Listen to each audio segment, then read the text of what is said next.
We all know that air, fuel, and spark is the recipe for combustion in gasoline engines. But from the three, spark is probably the least understood and underestimated variable. Ignition timing refers to the moment relative to crankshaft angle when the mixture is ignited to start the combustion process.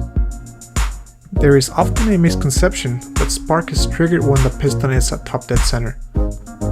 But the truth is that fuel does not start burning the instant the spark is lit. Therefore, ignition timing must be advanced, typically by about 10 to 30 degrees before top dead center.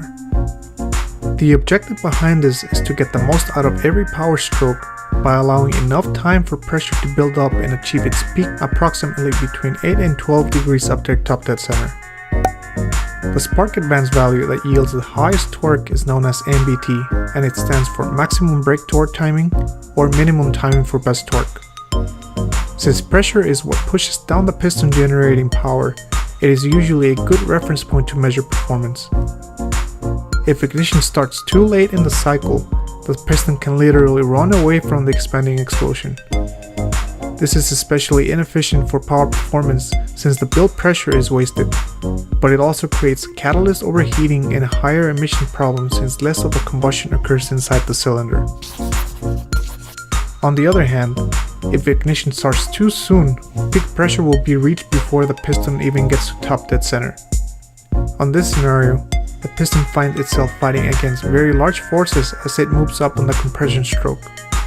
This often creates a large amount of knock and therefore possible damage to your engine. A typical ignition timing map is composed of two combined tables, an MBT map and a knock map. For the MBT map, calibrators compare the relationship between spark timing and torque until they find the value that generates the best performance. For the knock map, timing is slowly advanced until knock occurs. This point is known as knock limit. Then that variable is retarded about 1 to 2 degrees as a safety margin. This is the reason why aftermarket tuners have some area for improvement. Once these two tables have been established, the lowest value per speed and load is selected for the ignition timing map. Why, you ask? Let's think of an example. If MBT occurs at 10 degrees before top dead center, and knock limit is at 15 degrees, there is no reason to go past 10 degrees. On the contrary, let's assume that MBT happens at 15 degrees before top dead center, but knock limit is at 10 degrees. You don't want to damage the engine, so the safe thing is to stay below 10 degrees. There are many factors that affect ignition timing, such as fuel octane, air-fuel ratio, engine temperature, engine speed, and engine load. So let's take a look at this sample ignition timing map.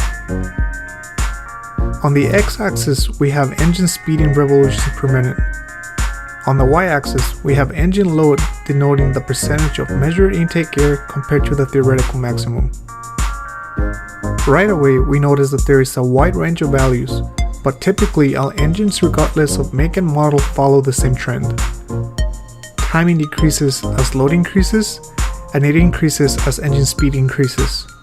Let's understand the reasons behind this. Since there is higher vacuum at low load, timing is increased to compensate for the lack of power. As load increases, timing is retarded to prevent knock from the larger pressure. Next, assuming a constant air-fuel ratio, a higher engine speed means the flame expansion speed is the same, but there is less time between cycles. Therefore, ignition timing must be advanced to achieve maximum pressure at the optimal point. You have probably already noticed that to finalize this map, it would take a very long time. For instance, 13 engine speeds, 10 loads, 20 ignition timing samples, 15 minutes per point. It would take 39,000 minutes or approximately 81 days in 8-hour shifts. This is why calibrators use a method called design of experiments or DOE, where the relationship between the multiple variables is studied by collecting strategic sample points between the low and high limits.